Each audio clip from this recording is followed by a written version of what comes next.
and welcome to another Down the Rabbit Hole video, and welcome to a second in the series where I'm talking about the toy versions of the Star Wars fighters. We recently talked about the B-Wing fighter. Today we're talking about its cousin, the A-Wing fighter. And before I get there, I wanted to bring up this Planetary Map. I mentioned this once before on my Yak Face video. I'm going to put an annotation on the Planetary Map right now. If you click on it, it'll take you to the Yak Face video, where I saw Yak Face in this catalog, and I was wondering where I would be able to pick it up. And the same thing happened with the A-Wing fighter. Let me just open this up, this catalog here. You can see that it shows, in this case, it showcases the planet Tatooine, and on the back, it shows all these different vehicles and the action figures that were going to be made. This was in 1985. Yak Face is way down there. But today we're talking about the A-Wing fighter. As you can see, it appears in this catalog, just nicely showcased there. It's one of the many vehicles that's coming out for your Return of the Jedi collection. However, this vehicle never actually was released, or at least not under the Return of the Jedi banner. It actually came out under the Droids banner, because by the mid-80s, Star Wars, this may sound very hard to believe, but Star Wars was not really selling for Kenner, and they had decided to close up shop, stop making these vehicles, and eventually they stopped entirely. But Droids and the Ewoks cartoon were doing very well. You can see up here we also have the Ewok battle wagon vehicle. So there's a time here where now we're converting over to Droids and Ewoks cartoon merchandise. So that's what the A-Wing was eventually sold as. I'm going to insert a picture now of what that A-Wing looked like boxed as a Droids vehicle.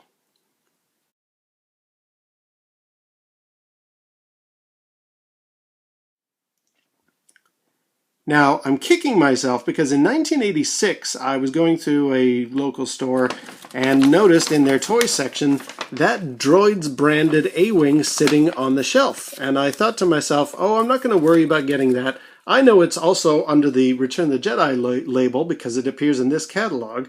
So I'll not worry about it for now. I'll pick up that. I'm not going to get that Droids version of the A-Wing.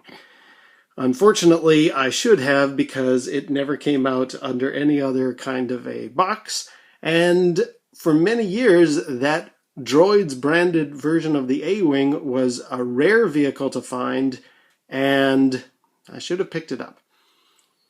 Now, I'm going to put a link below to another Star Wars collector, Star Wars Nuts 77. He also goes under the gaming banner of Gamester 81.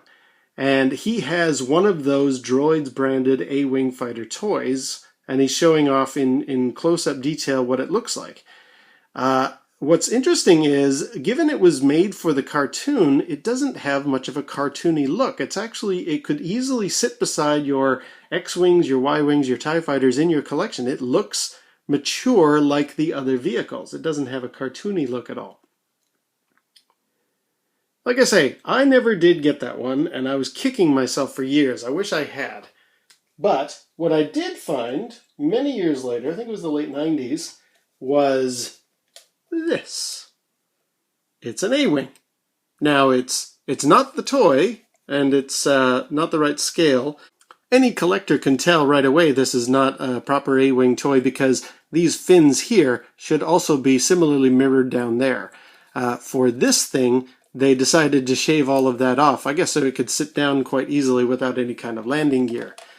What is this, you ask? Well, this is actually a calculator. Yes, I never used this in school or anything, but it's a calculator.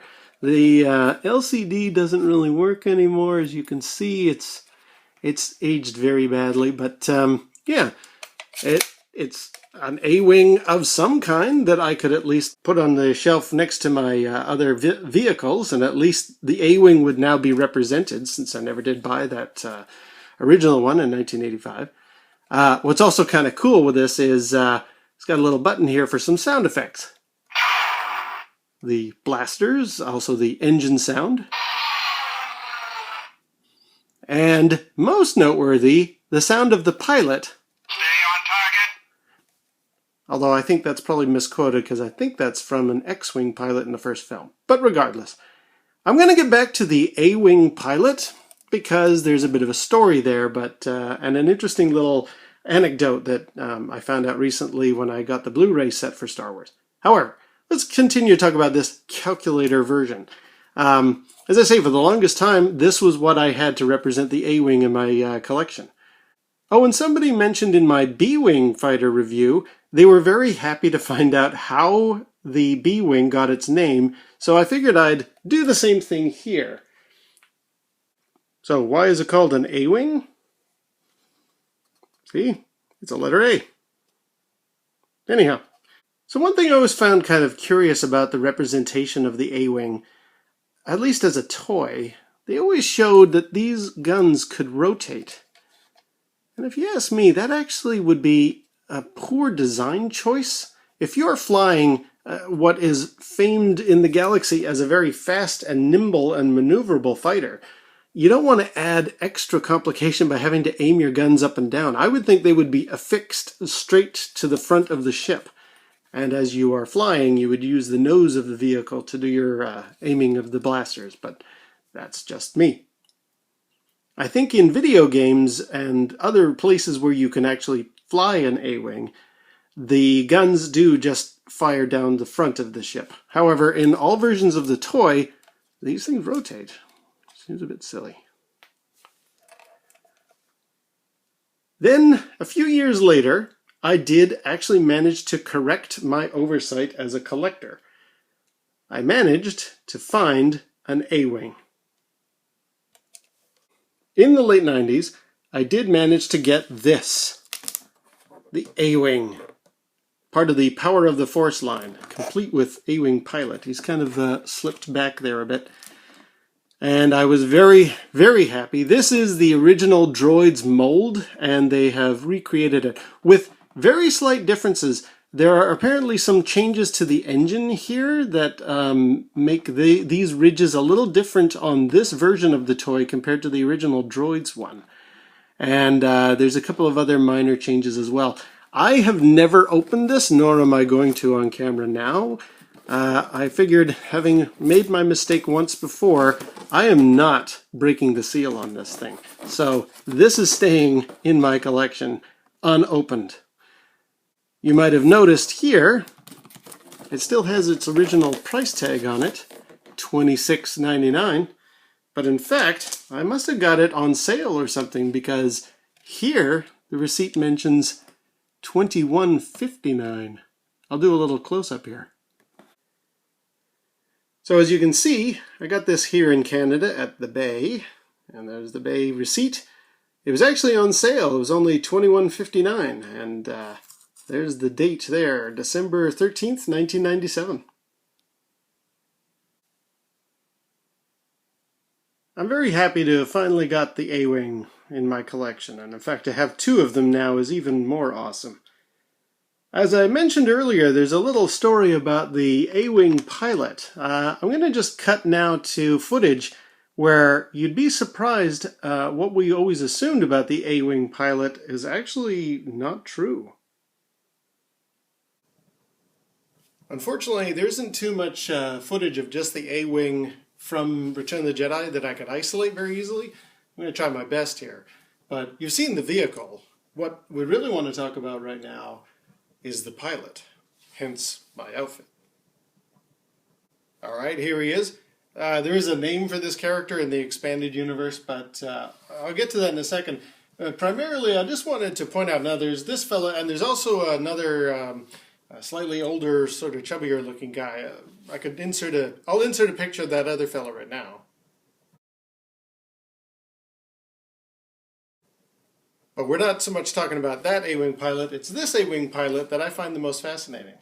I'm going to cut to a little bit of dialogue that he's got.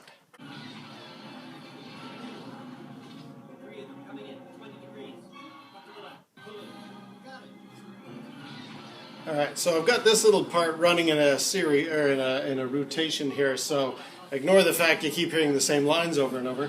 But if you notice anything, or see if you can notice anything unusual about the A-Wing pilot in this sequence.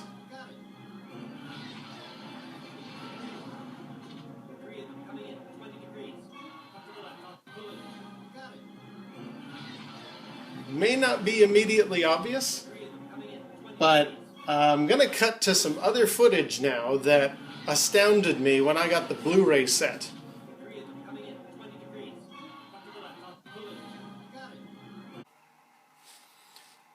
Right, I got the Star Wars Blu-ray box set for Christmas one year for my wife, and it's a great collection of deleted scenes and little documentaries about the original trilogy. One collection of deleted scenes that is really good, highly recommended, is called The Lost Rebels of the Battle of Endor. And it's got a collection of different creatures and people that were actually cut from the final battle around the second Death Star. One of which is our A-Wing pilot. Now you're wondering, why are we looking at the A-Wing pilot? We know he was in the final film, so why is that in this collection? Here's the answer. Standing by. 3 of them coming in 20 degrees. I'm on it, Red Leader. It's a woman. At first when I played this, I thought, wait a minute, there's something wrong with the audio maybe? But no, having done my research, the A-Wing pilot was actually played by a woman, at least for these shots. Now, you just watched the A-Wing pilot moments ago where a guy was saying various lines. Well, you can back up the film to see what the actual lines were, but it was a guy's voice. And later on, when the A-Wing crashes into the bridge of the Executor, you hear him crashing in, and it's a man's voice. So what is going on here? Was the A-Wing pilot a woman the whole time? Turns out no. What they were doing, and this happened in the original film as well, it was all filmed in London, so they had British actors doing all of the pilot sequences, and then later they would dub American voices over them. And I think what must have happened is they decided, since so many of the people that were cut from this particular collection of pilots were actually left on the cutting room floor, they would keep this one, but maybe use the voice of the fella that we had seen already, and maybe, because it worked on me for years, I thought it was always the same person. Turns out no, that was a different actor playing the guy, and this is a lady actress that was also supposed to be an A-Wing pilot, but a different person. However, when it came to, I guess, to time to edit it all together, they stuck his voice over hers and made it look like it was the same person. Had me convinced. For years, I thought that was the same person. When I saw this particular set of quotes and dialogue, I was shocked. There's too many of them. You're taking a lot of fire, back off. Impressive, or surprising. Now, according to the expanded universe, and I don't put a lot of faith in that, check my B-Wing video for that one. But according to the expanded universe, they've got a little explanation, if you will. The guy, the fellow who then goes in to crash into the bridge of the Executor, is called Arvel Crinid. A whole bunch of Y's in that. I'm assuming I'm pronouncing it correctly. And it describes he was the captain of the rebel pilots for the A-Wing team, etc., etc. And it also says in various sources not to be confused by Sela Kott, a female rebel pilot who was later dubbed by a man, they say in all the different references. So this is a known thing. It was a surprise to me when it happened. But yeah, there you go. Our A-Wing pilot that I had always assumed was the same person is actually two different people that I guess for whatever reason, for editing purposes, they merged back into one person, or at least very similar looking people that had the same voice. Red 4, watch out. I find that quite an interesting little turn of events for the A-Wing pilot. But yes, I'm very pleased to finally have the A-Wing in my collection. I mean, I've got it as a calculator. I've also got it complete in box, never opened. And now it can sit with my other fighters, and we will start to discuss the others very, very soon. Until then, we'll see you down the rabbit hole.